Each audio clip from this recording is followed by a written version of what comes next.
Assalamualaikum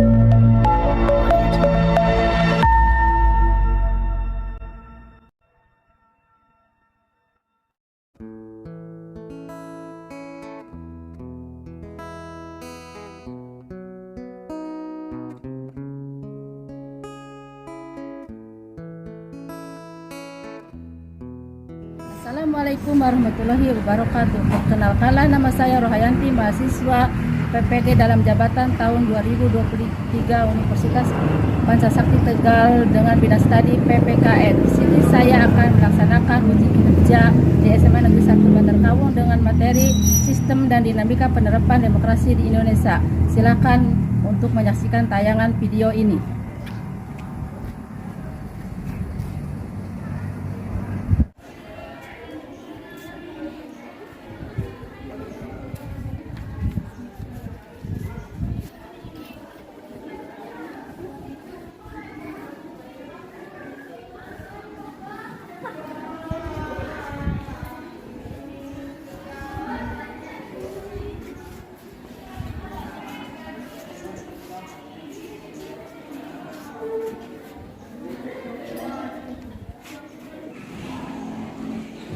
Assalamualaikum warahmatullahi wabarakatuh. Waalaikumsalam warahmatullahi wabarakatuh. Gimana kabarnya semuanya? Alhamdulillah baik. Sehat semuanya? Sehat. Ya, alhamdulillah kalau sehat semua. Ya, silakan ketua kelasnya untuk memimpin doa sebelum dimulai pelajaran. Silakan dipimpin dulu doanya. Oke, di tempat duduk. Siap, gerak. Berdoa. Dalam hati, mulai.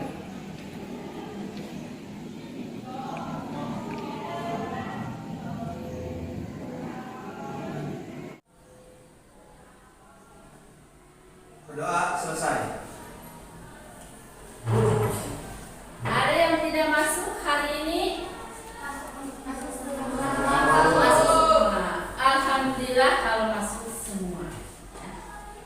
Sebelum kita mulai pelajaran, ya, baiknya untuk meningkatkan motivasi kita di dalam belajar, mari kita menyanyikan lagu nasional. Silakan untuk berdiri.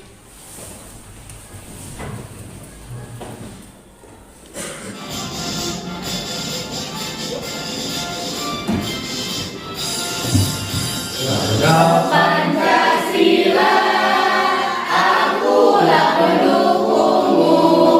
Patriot proklamasi, sedia berkorban untukmu.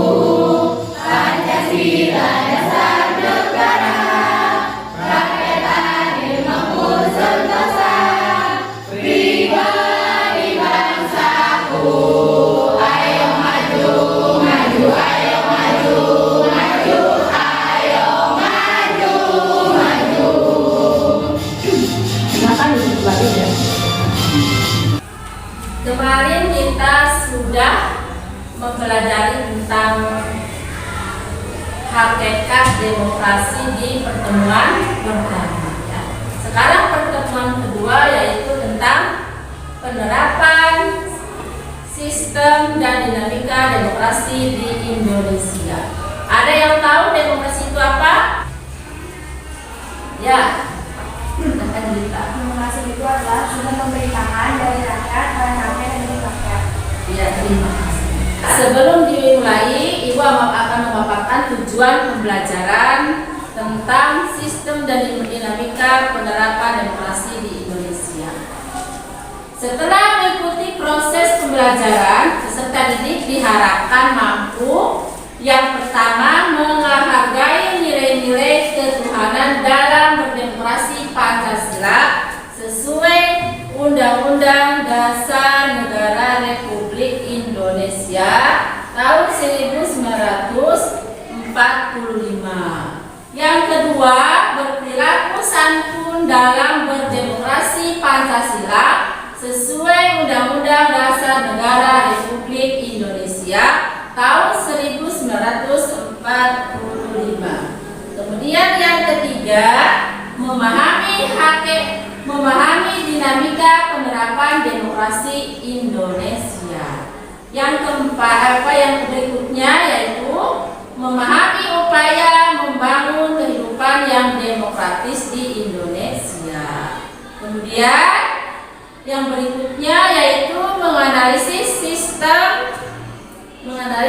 sistem dan dinamika demokrasi Pancasila sesuai dengan Undang-Undang Dasar Indonesia tahun 1945.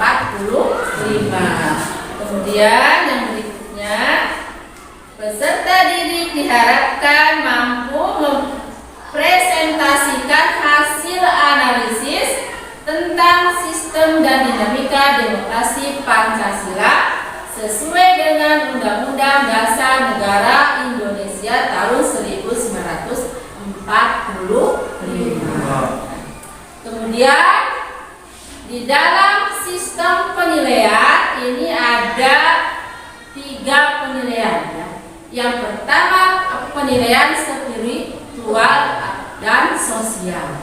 Kemudian yang kedua penilaian pengetahuan. Dan yang ketiga yaitu penilaian keterampilan. Nah, semuanya nanti akan dinilai. Yang pertama nilai spiritual dan sosial dilihat dari kalian ya di dalam menjalankan itu sila pertama yaitu tentang ketuhanan yang Maha Esa, di mana kalian di situ menjalankan tentang nilai spiritual. Kemudian nilai sosial itu pengamalan sila kedua, kalian berinteraksi dengan teman dan bapak ibu guru, di situ kalian dapat dilihat penilaiannya. Kemudian nilai pengetahuan itu dari mana? Dari nilai akademik kalian ya, dari nilai tes tulis atau tes lisan. Kemudian nilai keterampilan, di situ dilihat dari nilai kerjasama, dilihat dari kerjasama kalian dalam berdiskusi kelompok. Itu akan ibu ambil penilaiannya. Nah, marilah kita untuk pembelajaran hari ini di pertemuan kedua kita akan mempelajari tentang sistem dan dinamika penerapan demokrasi di Indonesia. Dinamika penerapan demokrasi Pancasila. Di sini ada prinsip-prinsip demokrasi di Indonesia ya. Bagi bangsa Indonesia, pilihan yang tepat dalam menerapkan paham demokrasi adalah dengan demokrasi Pancasila. Ya. Kemudian dengan hak asasi manusia. Yang ketujuh, demokrasi dengan pengadilan yang merdeka. Kemudian yang kedelapan, demokrasi dengan otonomi daerah.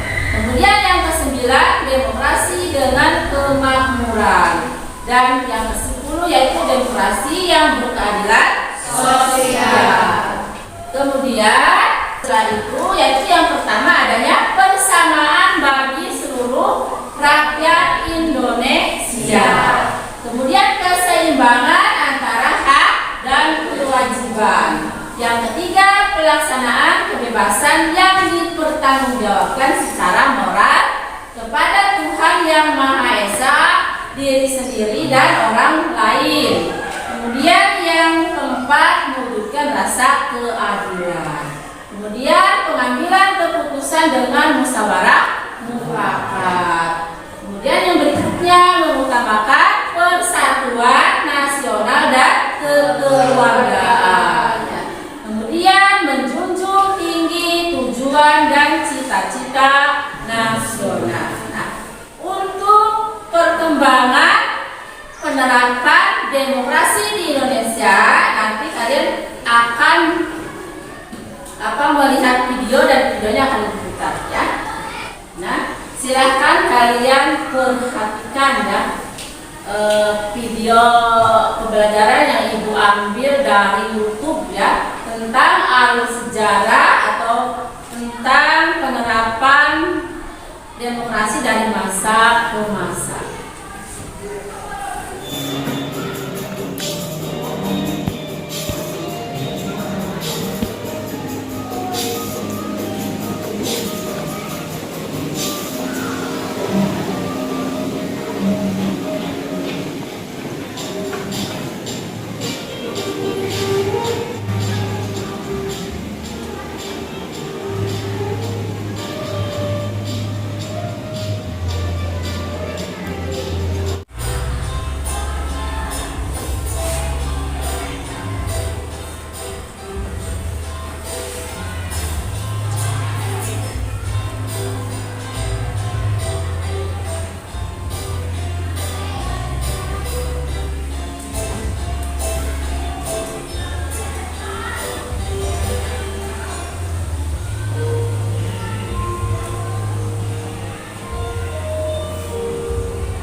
kelompoknya ya. Setelah Ibu menanyakan tadi tentang materi pembelajaran hari ini, ada yang mau bertanya, silahkan. Ya, silahkan berdiri. Apa prinsip-prinsip demokrasi di Indonesia? Ya, apa tadinya? Apa prinsip-prinsip demokrasi di Indonesia? Silahkan ada yang mau menjawab. Ya, silahkan berdiri. Silakan berdiri. Prinsip-prinsip demokrasi di Indonesia, yang pertama, demokrasi yang berdasarkan ketuhanan yang Maha Esa. Yang kedua, demokrasi yang berkedaulatan rakyat. Yang ketiga, demokrasi yang didukung oleh berlanjutnya warga negara. Yang terakhir, demokrasi yang menjunjung tinggi HAM. Ya. Kemudian ada lagi yang mau bertanya, silakan. Ya, silakan berdiri. Apa saja penyimpangan dalam pelaksanaan demokrasi terpimpin? Silakan ada yang mau menjawab. Ya, silakan. Penyimpangan dalam demokrasi terpimpin yang pertama pelanggaran prinsip kebebasan kekuasaan kehakiman. Yang kedua pengekangan hak-hak asasi warga negara yang dibatasi. Yang ketiga pelampauan batas wewenang. Dan yang terakhir pembentukan lembaga negara ekstrakonstitusional. Iya. Kemudian ada lagi yang bertanya, silakan. Ya, silakan Rika. Kapan pemilu pertama dilaksanakan? Ya, ada yang mau menjawabnya?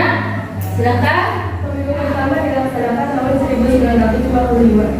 Iya. Kemudian masih ada lagi pertanyaan? Berapa kali Undang-Undang Dasar 1945 mengalami amandemen dan terjadi pada masa apa? 4 kali, yaitu tahun 1999, tahun 2000, tahun 2001, dan tahun 2002. Terjadi pada reformasi. Kemudian ada lagi yang bertanya? Tidak ada. Sudah paham semuanya? Sudah. Baiklah, kalau sudah paham, silakan mejanya diputar membentuk kelompok masing-masing ya. Silakan mejanya diputar ya untuk membentuk kelompok masing-masing. Ya, baiklah ya, silakan. Video yang sudah Ibu kirim ke grup WA kalian dibuka ya. Nanti Ibu akan membagikan penunjuk cara pengerjaan tugas kelompoknya ya. Silakan sekarang bisa dibuka.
Sudah semuanya? Sudah. Baiklah, kalau sudah ya, silakan untuk mempresentasikan hasil dari diskusi kalian ya. Kelompok 1 katanya membahas, silakan untuk mempresentasikan hasil diskusinya di ya.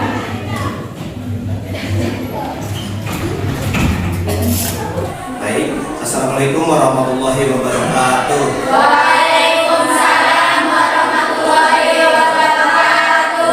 Berdirinya kami di sini dari kelompok 1 ingin mempresentasikan materi tadi. Sebelumnya perkenalkan, nama saya Pasien Nabi Semawan. Nama saya Freddy Malaysia. Nama saya Ismail Muslim. Nama saya Musim Baik. Dari tayangan video tersebut dapat dianalisis yaitu adanya ketentuan-ketentuan pemilu yang harus dilaksanakan di Indonesia dan perjalanan pemilu terutama yang dilaksanakan pada tahun 1955. sampai pada masa Orde Baru yang hanya diikuti oleh 3 partai politik hingga pada masa reformasi yang diikuti oleh beberapa partai politik saja. Satu perbedaan demokrasi pada masa demokrasi terpimpin dan demokrasi liberal, yaitu pada demokrasi terpimpin bersifat otoriter atau kekuasaan terpusat pada presiden, sedangkan demokrasi liberal lebih menekankan pada kebebasan individu. Asas pemilu yaitu satu langsung, artinya akan memberikan hak suaranya tanpa melakukan. Dua, umum, artinya berlaku menyeluruh bagi semua warga negara. Tiga, bebas, artinya warga negara memiliki kebebasan untuk menentukan pilihannya. Keempat, rahasia, artinya memastikan bahwa pilihannya tidak dapat diketahui oleh pihak lain. Kelima, jujur, artinya bersikap dan bertindak sesuai dengan peraturan perundang-undangan. Keenam, adil, artinya setiap pemilih dan peserta pemilu akan diperlakukan secara sama dan bebas dari kekurangan. Ya, pencapaian demokrasi di Indonesia yaitu mulai terpaksanya demokrasi yang sejak masa reformasi terutama pada tahun 2014.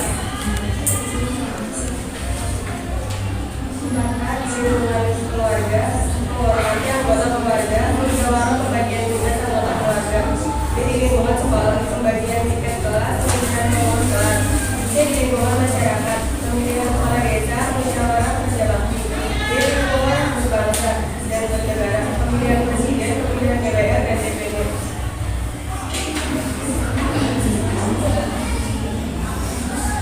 Selanjutnya dari kelompok lain apabila ada yang ingin bertanya.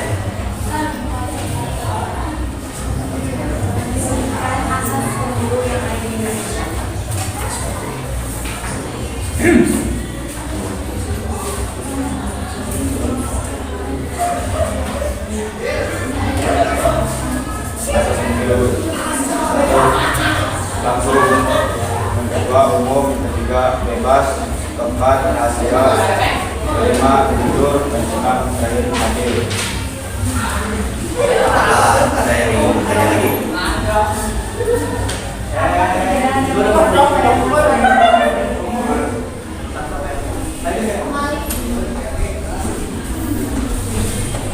Demokrasi terpimpin bersifat otoriter atau kekuasaan terpusat pada presiden, sedangkan demokrasi liberal lebih menekankan pada kebebasan individu. Jadi apakah ada yang ingin bertanya lagi? Apabila tidak ada yang ingin bertanya, sekian dari kelompok kami, kelompok 1. Kurang lebihnya mohon maaf. Terima kasih. Wabillahi taufiq wal hidayah. Wassalamualaikum warahmatullahi wabarakatuh. Waalaikumsalam warahmatullahi wabarakatuh.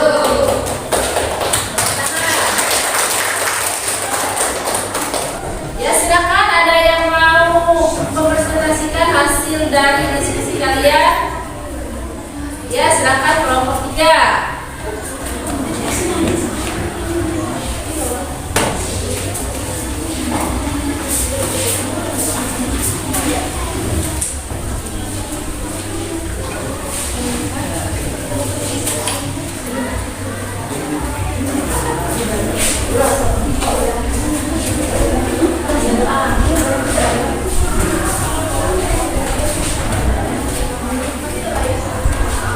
Assalamualaikum warahmatullahi wabarakatuh.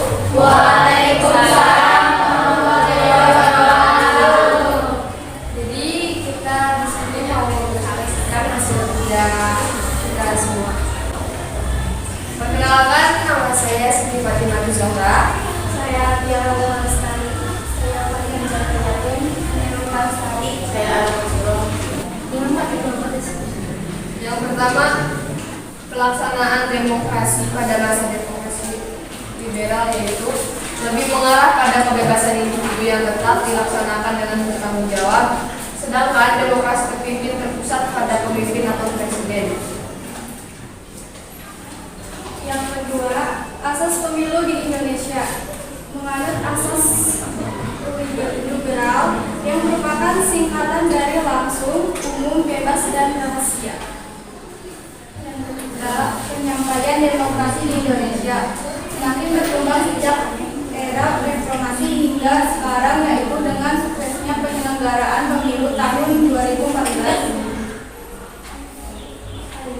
Keempat, untuk penerapan demokrasi Pancasila.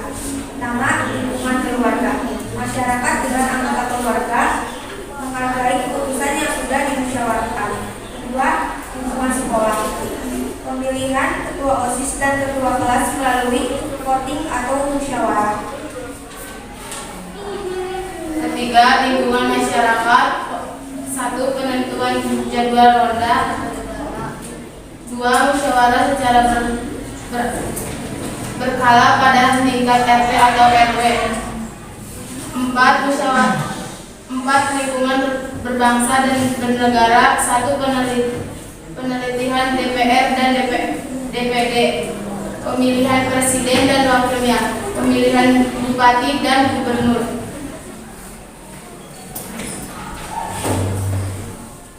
Ada yang mau ditanyakan dari yang baru? Silakan ada yang bertanya terhadap kelompok lain, kelompoknya.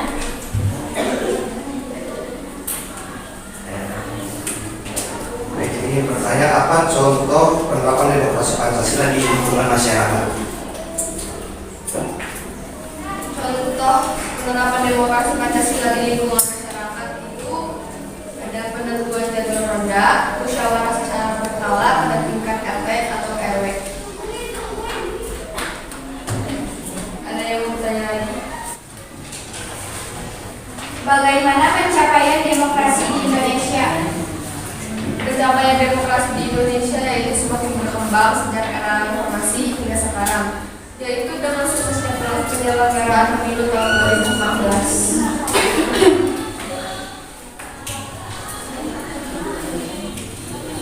Sebutkan asas pemilu di Indonesia. Asas pemilu di Indonesia yang pertama, pemerintahan negara yang merupakan singkatan dari langsung, umum, bebas dan rahasia. Oke, sekian dari kelompok kami. Kurang lebih dan mohon maaf. Assalamualaikum warahmatullahi wabarakatuh. Waalaikumsalam warahmatullahi wabarakatuh.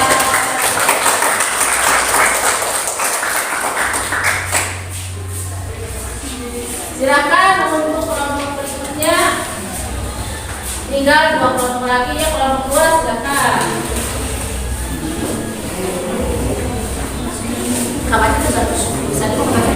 Assalamualaikum warahmatullahi wabarakatuh. Waalaikumsalam warahmatullahi wabarakatuh. Kami dari kelompok 2 ingin menyampaikan hasil diskusi kami bersama saya, Salsa Triliani sebagai moderator, saya Jika Usaha Putri, saya Desya Samia, saya Naili Zamanisa, saya Indonesia, saya Sifun Rayu. Untuk mempersingkat waktu kita langsung analisis dari tayangan video tersebut yaitu penjelasan pelaksanaan demokrasi dari awal kemerdekaan sampai sekarang, di mana adanya pemilu yang dilaksanakan pada masa pemerintahan tersebut.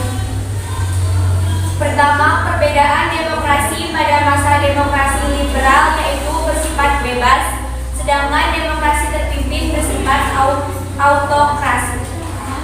Yang kedua, asas pemilu di Indonesia dikenal sebagai liberal dan adil.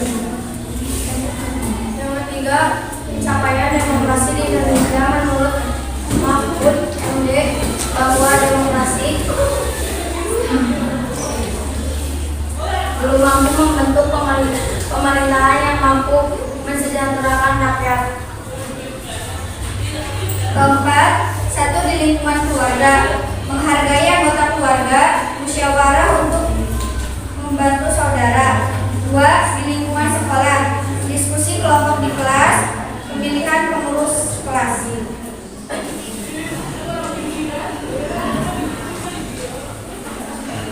Di lingkungan masyarakat, yang pertama musyawarah kerja bakti di lingkungannya, yang kedua pemilihan RT atau RW, yang keempat di lingkungan berbangsa dan bernegara, yang pertama pemilihan presiden dan wakilnya, yang kedua pemilihan badan legislatif, yang terakhir pemilihan kepada daerah. Baik, sekian materi yang dapat kami sampaikan. Kami dapat bertanya jawab. Apabila dari kelompok-kelompok yang ingin bertanya, silakan.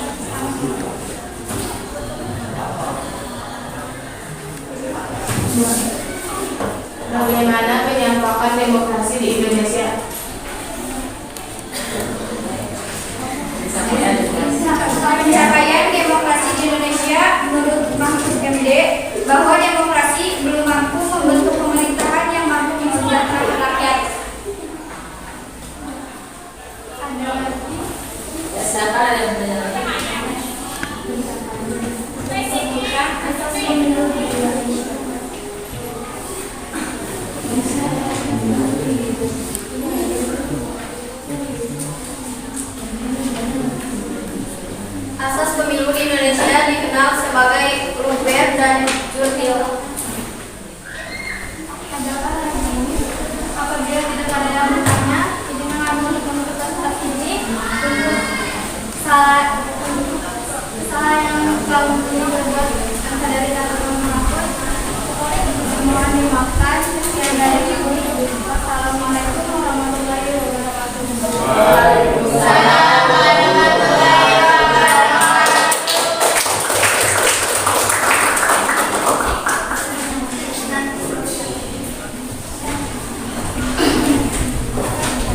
Ya, silakan.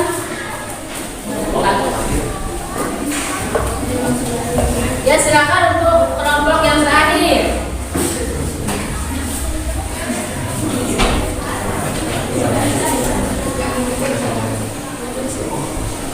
Bismillahirrahmanirrahim. Assalamualaikum warahmatullahi wabarakatuh. Waalaikumsalam warahmatullahi wabarakatuh. Syukur kehadirat Allah Subhanahu wa taala dan serta salam semoga tercurah limpahkan kepada Nabi Muhammad sallallahu alaihi wasallam. Baik, saya akan memperkenalkan anggota dari kelompok kami, yaitu pertama perkenalkan nama saya Ranul Arniati. Saya di sini sebagai moderator. Perkenalkan nama saya Salma Aryani. Saya Yumina Putra Zahrani. Saya Jajian Karisma. Baik, untuk mempersingkat waktu kepada narasumber, silakan membacakan hasil diskusinya. Baik, yang pertama, demokrasi liberal yaitu kontrol terhadap negara, alokasi sumber daya alam dan manusia dapat dikontrol. Kekuasaan eksklusif dibatasi secara konstitusional, kekuasaan eksekutif dibatasi oleh peraturan perundang-undangan, adanya golongan mayoritas atau minoritas. Demokrasi terpimpin yaitu di Indonesia oleh periode 2 terbatasnya peranan partai politik, 3 berkembangnya pengaruh komunis, 4 meluasnya peranan ABRI sebagai unsur politik. 2. Akses pemilik di Indonesia. 1. Akses langsung, 2. Akses umum, 3. Akses bebas, 4. Akses rahasia, 5. Akses jujur, 6. Akses adil. Pencapaian demokrasi di Indonesia mengalami perbaikan setelah masa reformasi. 4. Contoh penerapan demokrasi di Indonesia. Lingkungan keluarga, contohnya musyawarah untuk pembagian tugas kepada orang tua. 2. Musyawarah untuk melanjutkan sekolah.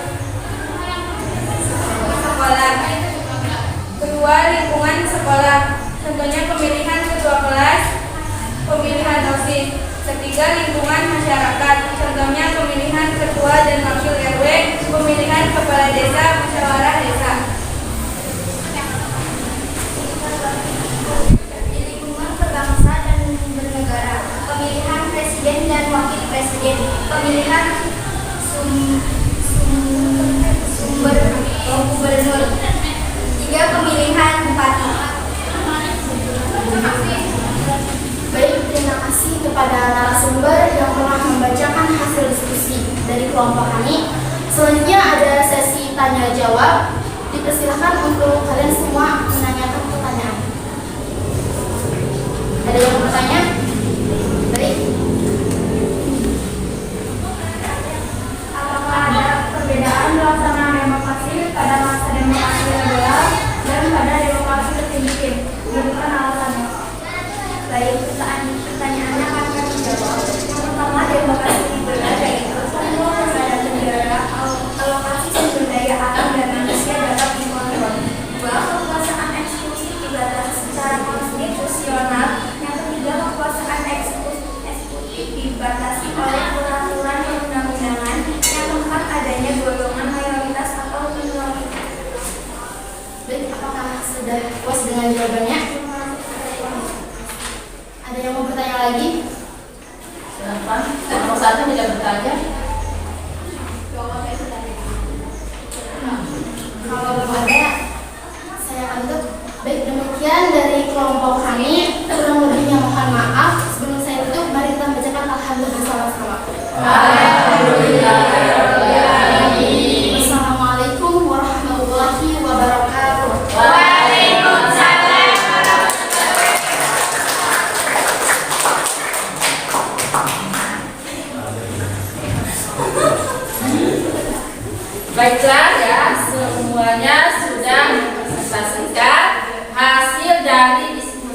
kelompoknya ya.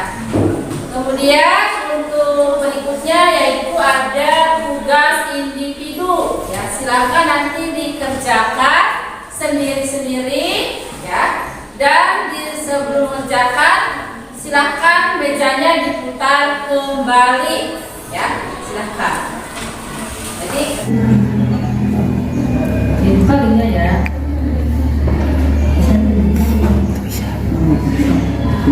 Jangan kalinya bagi.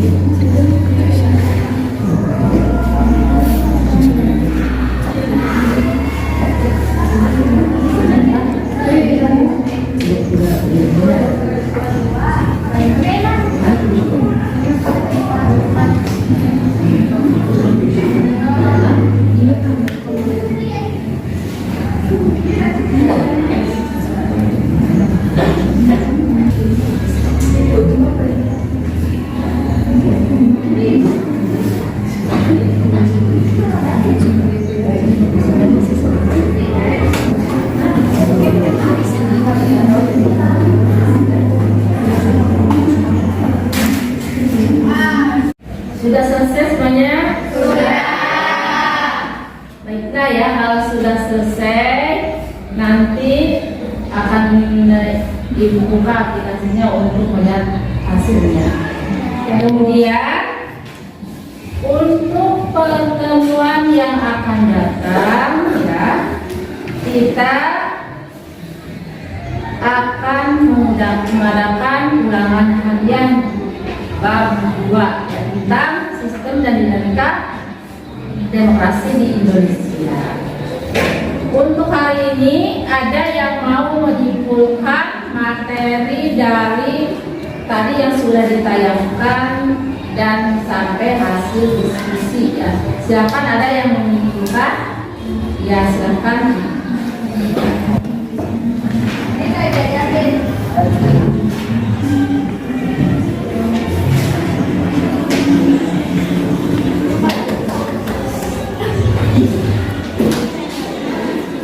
Saya akan membacakan kesimpulan dari materi sistem dan dinamika penerapan demokrasi di Indonesia. Dapat disimpulkan bahwa yang pertama, penerapan demokrasi di Indonesia dilaksanakan melalui pemilu yang diadakan oleh pemerintah dengan menggunakan asas pemilu, yaitu asas Luber dan Jubil. Yang kedua, dalam penerapan demokrasi Pancasila mengandung beberapa nilai moral yang bersumber dari Pancasila. Yang ketiga, pelaksanaan demokrasi di Indonesia pada masa Orde Lama berlangsung 2 masa, yaitu demokrasi parlementer dan demokrasi terpimpin. Pada masa Orde Lama hanya melaksanakan pemilu 1 kali, yaitu tahun 1955. Yang keempat, pelaksanaan demokrasi di Indonesia pada masa Orde Baru berlangsung selama 32 tahun dengan melaksanakan pemilu 6 kali dan berakhir tahun 1998. Dan yang terakhir adalah pelaksanaan demokrasi di Indonesia pada masa reformasi berlangsung setelah adanya gerakan reformasi, yaitu tahun 1998, dan melaksanakan pemilu tahun 1999, di mana pada masa ini sudah mulai melaksanakan pemilu yang demokratis dan transparan. Sekian kesimpulan dari saya.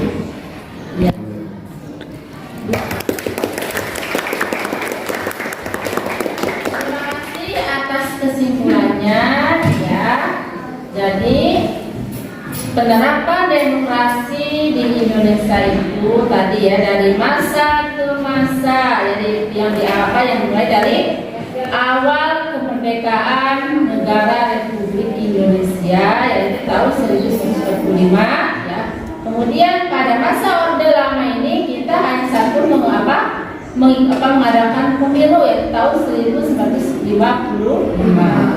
Kemudian masa Orde Baru, di situ ada 6 kali pemilu ya, yang berkuasa selama 32 tahun. Kemudian pada masa reformasi ya, pada masa reformasi ini yaitu yang dimulai tahun 1998 ya, dan mengadakan pemilu yaitu tahun 1999. Kemudian nanti kita akan menghadapi pemilu yaitu tahun depan, tahun 2024, di mana sistem penerapan demokrasi di Indonesia ini sudah mulai demokratis, yaitu sejak masa reformasi, yaitu rakyat memilih langsung atau terlibat langsung di dalam pemilu. Nah, itu yang Ibu sebutkan. Kemudian Ibu akan memberikan refleksi. Nanti kalian silahkan dijawab refleksinya ya. Yang pertama, ya, setelah kalian mempelajari tentang penerapan sistem dan dinamika demokrasi di Indonesia, apa yang kalian dapat? Ya. Kemudian yang kedua, apa kelanjutan yang akan kalian lakukan ya setelah memahami dan sistem dan dinamika penerapan demokrasi di Indonesia? Silakan refleksinya untuk dijawab. Silakan dijawab dulu terlebih dahulu ya.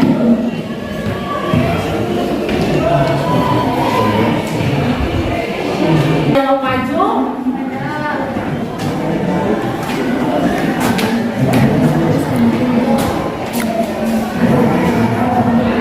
Yang kami dapatkan yaitu sangat banyak sekali manfaatnya, sehingga kita jadi tahu penerapan demokrasi di Indonesia dari awal kemerdekaan sampai masa reformasi dan sekarang.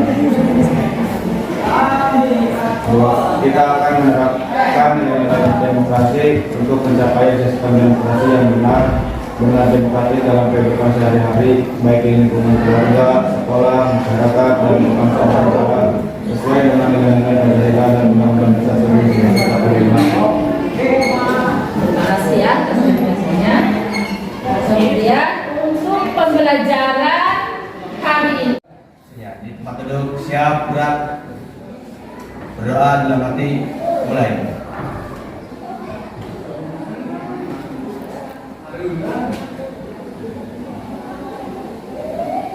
Berdoa selesai. Ya, terima kasih semuanya untuk pembelajaran hari ini. Ibu akhiri. Assalamualaikum warahmatullahi wabarakatuh.